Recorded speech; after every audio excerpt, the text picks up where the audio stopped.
అబ్బాయి మీరు కేవలం సీతారామ శాస్త్రి గారికి సోదరుడు మాత్రమే కాదు. ఇవాళ ఫిల్మ్ ఇండస్ట్రీలో one of the top most directors Trivikram Srinivas గారికి స్వయాన మావగారు కూడా. అంటే సౌజన్యకి భర్త. సౌజన్య మంచి నాట్య కళాకారిణి. నేను చిన్నప్పటి నుంచి అప్పటి నుంచి చూస్తూ ఉన్నాను. అయితే వీళ్ళిద్దరి ఇది కూడా బాబాయ్ చేతుల మీదుగా జరిగిందా, శాస్త్రి గారి చేతుల మీదుగానే జరిగిందా? 100%. నేను బాంబేలో ఒక ట్రైనింగ్లో ఉన్నా. అన్నయ్య ఫోన్ చేశాడు. చేసి ఒక కుర్రాడిని చూశాను, ఆ కుర్రాడిలో ఉండే ప్రతిభ కొట్టొచ్చినట్టు కనపడుతున్నది. ఇప్పుడిప్పుడే సినీ ఫీల్డ్లో ప్రవేశం చేశాడు, చాలా హైట్స్కి వెళ్ళిపోతాడు అతను.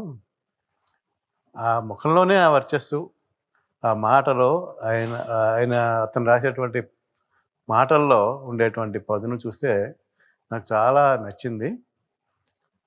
చిన్నుని, మా అమ్మాయిని చిన్ను అంటాము, చిన్నుని ఇవ్వాలనుకుంటున్నాను, నీ ఉద్దేశం ఏమిటి అన్నారు.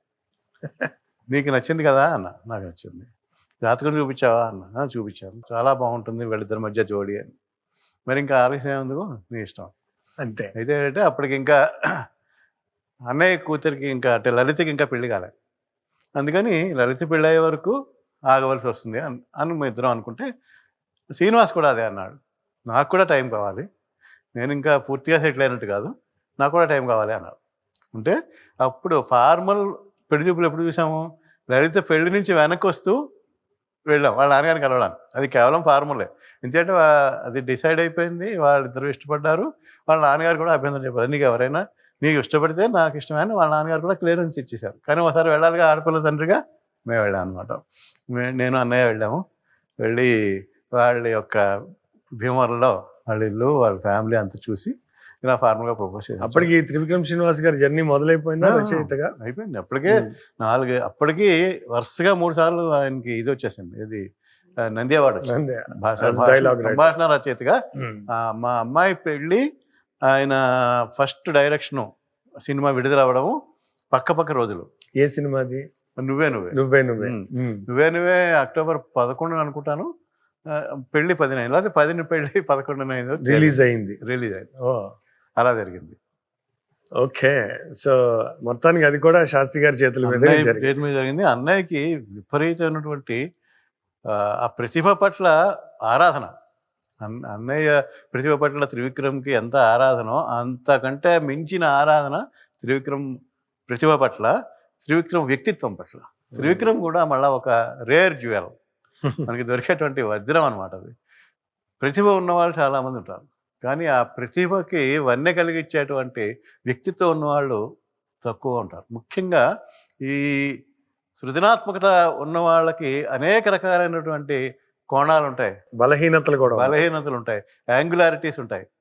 అవేమీ లేకుండా నిత్యం చూసుకుంటూ, అంటే లేకుండా ఉండకపోవచ్చు కానీ ఎప్పటికప్పుడు సవరించుకుంటూ, సమాజంలో మనం బతికితే మనం ఒక స్థాయికి వచ్చిన తర్వాత మనం చూసి మిగిలిన వాళ్ళు ఫాలో అవుతారు అనేటువంటి అవేర్నెస్ తోటి త్రివిక్రమ్ ఎప్పుడూ కూడా ఒక ఎగ్జాంపుల్ సెట్ చేయడానికే ఆయన బిహేవియర్ అలా ఉంటుంది. అందుకని ఆయన చిన్నవాడికి పెద్దవాడికి అందరికీ గురూజీ అయిపోయాడు. ఒక మాటల రచయితని, ఒక దర్శకుడిని గురూజీ అని పెట్టడం అనేటువంటి నాకే ఆశ్చర్యం వేస్తుంది. ఎవరిని అడిగినా గురూజీ ఎలా ఉన్నారు అలాగా. అసలు వాళ్ళిద్దరి మధ్య ఉండే అనుబంధం చాలా గొప్ప. అక్కడ వయస్సు కాదండి, గురువు మీరు అన్నట్టుగా ప్రతిభ, వ్యక్తిత్వము, అవతల వాళ్ళకి మార్గనిర్దేశం చేసే స్థాయిలో వీళ్ళు నడుచుకున్నప్పుడు ఆబ్వియస్లీ గురువు పొజిషన్లోనే ఉంటారు. నిజమే. అంటే త్రివిక్రము నిజంగా త్రివిక్రముడే.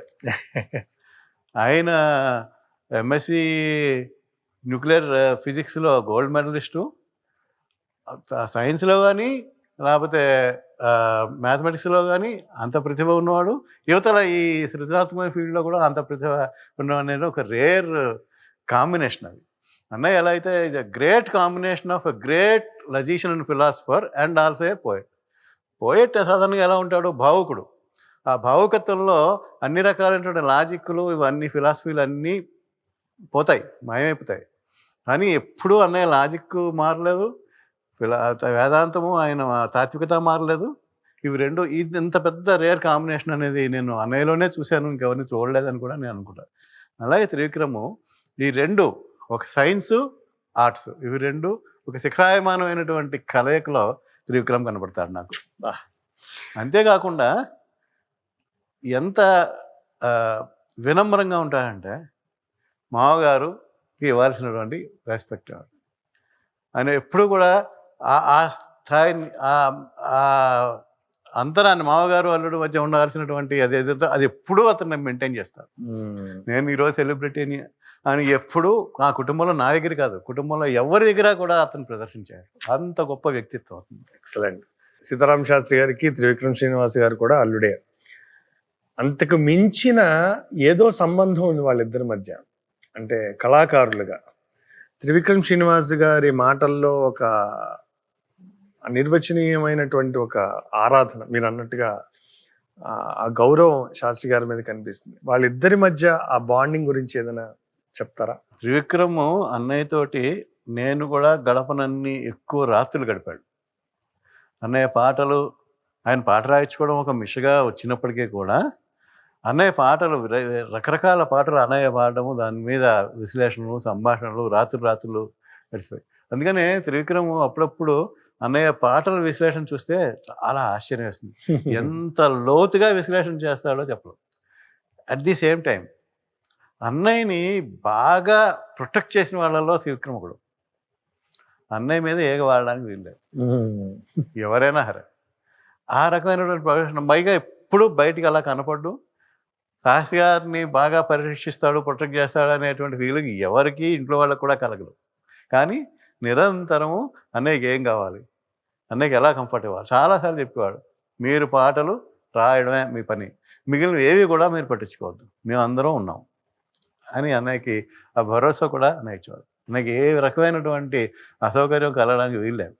అలా ఆఖరిని కూడా నిజంగా తలుచుకుంటే ఇప్పటికి కూడా కళ్ళు చెమరుస్తాయి. నేను చాలా క్యాజువల్గా ఉండేటువంటి మనిషిని. ఎవరు ఏ స్థాయి, సమాజంలో ఏ స్థాయి కూడా నేను పెద్దగా పట్టించుకునే మనిషిని కాను. అన్నయ్య చనిపోయిన తర్వాత మామూలుగా ఇప్పుడు అన్నయ్య ఉంటున్న ఒక ఫ్లాట్స్, సామాన్య అపార్ట్మెంట్స్కి తీసుకెళ్ళిపోయి అక్కడ పెడదాం అనుకున్నాను. త్రివిక్రమ్ ఎంత ఆలోచించాడంటే, అక్కడ పెడితే ఎలా తట్టుకుంటాం, అన్నయ్యకి ఎంతమంది అభిమానులు, ఎంత సముద్రంలా ఉంటుంది. అందుకని చెప్పి ఆ కార్యక్రమం అంతా, అంతిమ యాత్ర అంతా బెరియల్ గ్రౌండ్కి రావడం తప్ప రాకూడదు అతను, బికాస్ తల్లిదండ్రులు ఉన్న వాళ్ళు కాబట్టి. అంతవరకు మొత్తం ప్రతి క్షణము అతను సూపర్వైజ్ చేసేసాడు. అసలు బాబాయ్, ఈ టాపిక్ మాట్లాడుకోవడానికి బాధగా ఉన్నా కూడా ఒక రకమైన సంతోషం ఉంది. నేను మీతో ఈ సందర్భంలో మీతోనే పంచుకోవాలి. ఆ రోజు ఆ ఫిల్మ్ ఛాంబర్ ఆఫ్ కామర్స్లో బాబాయ్ని ఉంచినప్పుడు ఇండస్ట్రీ మొత్తం, అంటే ఇంకా చిన్న టెక్నీషియన్ దగ్గర నుంచి టాప్ మోస్ట్ హీరో వరకు, డైరెక్టర్ల వరకు అక్కడికి రాని వాళ్ళు లేరు, ఆయనకి ఆ ట్రిబ్యూట్ పే చేయని వాళ్ళు లేరు. నాకు తెలిసి తెలుగు సినిమా చరిత్రలో ఒక రచయితకి జరిగిన ఒక అద్భుతమైన సన్మానం అనొచ్చు. అంటే వీడ్కోలు అనడం కన్నా బాబాయ్ పట్ల వారికి ఉన్న అనుబంధం, రెస్పెక్ట్ అనండి, ఏమైనా. ఇప్పుడు త్రివిక్రమ్ గారు చాలా గొప్పగా ఆలోచించారు, no doubt about it. Trivikram గారికి మనం అందరం యాక్చువల్గా ఆ థాట్కి, ఆయన చేసిన దానికి ఎప్పుడు సలాం చేయాల్సిందే. అయితే చేసినంత మాత్రాన్ని అందరూ రావాలి లేదుగా. ఇంకో విచిత్రం ఏమిటంటే, సిద్ధాంతాలతో సంబంధం లేకుండా, ఒపీనియన్తో సంబంధం లేకుండా, అన్నయ్య పక్కా ఆర్ఎస్ఎస్ వ్యక్తి అని తెలిసి కూడా ఆయన వ్యక్తిత్వం ఎటువంటిది, ఆయన వీటన్నిటికీ అతీతుడు అనేటువంటి అవగాహన ఉంది కాబట్టి గద్దరు, విమలక్క గారు, వీళ్ళందరూ వచ్చారు. పొలిటీషియన్స్ ఇంతమందిని ఈ మనిషి ప్రభావితం చేశారా అని ఆ రోజు తలుచుకున్నప్పుడు, తర్వాత బాబాయ్ని తీసుకెళ్తున్నప్పుడు అందరూ చెప్పులు ఇప్పి దండం పెట్టుకుని మళ్ళీ చెప్పులు వేసుకుని వాళ్ళు. అంటే మీరు ఇలాంటివన్నీ ఎలా డిఫైన్ చేస్తారు? ఏం డబ్బులు ఇస్తే కొంటారు? మనం లంచం చూపించి ఒక మనిషి చేయించగలుగుతాం? ఈ పని చేయించలేము. అందుకని అన్నయ్యని ఎలా డిఫైన్ చేస్తారంటే, చాలా కొన్ని జన్మలుగా సాధన చేస్తున్నటువంటి ఒక పెద్ద సాధకుడు, ఆల్మోస్ట్ ఋషిత్వాన్ని పొందినటువంటి వాడు అనుకుంటాను నేను. లేకపోతే కేవలం ప్రతిభతోటి, కేవలం ఆయన క్రాఫ్ట్ 24 క్రాఫ్ట్లో 7వ 8వ అవుతుంది, మొదటి క్రాఫ్ట్ కాదు. ఫస్ట్ క్రాఫ్ట్ వాడికి ఎంత అభిమానులు ఉన్నారో అంతలాంటి అభిమానులు కలిగించుకోవడం అని ఆయనకి సంపాదించడం అనేటువంటిది ఆయన యొక్క వ్యక్తిత్వమే ఎక్కువ ప్రభావితం చేస్తుంది అని చెప్పి నేను అనుకుంటాను. నేను ఎందుకని ఆయన్ని ఒక ఆత్మవిస్మృతి చెందిన యోగి అంటాను. ఎంచేత అన్నానంటే నా పుస్తకంలో కూడా రాశాను, సామాన్యమైనటువంటి వ్యక్తిలా బిహేవ్ చేస్తూ ఉంటాడు, అతి సామాన్యమైన వ్యక్తిలా బిహేవ్ చేస్తూ ఉంటాడు. ఎవరైనా చంటి పిల్లలు కనిపిస్తే వాళ్ళతోటి ఆడుతూ ఉంటాడు, ఏనుగు ఆట కూడా ఆడుతూ ఉంటాడు. బ్యాంకులో పొరపాటుని డబ్బులు లేకపోతే, అరే ఎలాగరా బ్యాంకులో డబ్బులు, బ్యాంకులో డబ్బులు నీకు ఎదుగుటికి ఏం కావాలి చెప్పు అన్నప్పటికి కూడా బెంగపడిపోతూ ఉంటాడు. ఆ విధంగా అన్ని రకాలుగాను కూడా ఒక వ్యక్తి సామాన్యుడు ఎలా బిహేవ్ చేస్తాడో అలా బిహేవ్ చేస్తాడు. కానీ ఒకసారి మేలుకొన్నాడు అంటే తనేమిటో తను తెలుసుకుంటూ ఉంటాడు. అప్పుడు తెలుసుకుని ఆయన మాట్లాడే మాటలు కానీ ఆయన వ్యవహారం కానీ చూస్తే ఒక యోగి ఆత్మవిస్మృతి చెందుతూ ఉంటాడు. అప్పుడప్పుడు మళ్ళీ అందులోకి వెళ్తూ ఉంటాడు. ఈ విధంగా 2 పాత్రలు పోషించినటువంటి ఒక వ్యక్తి అని అనిపిస్తుంది నాకు.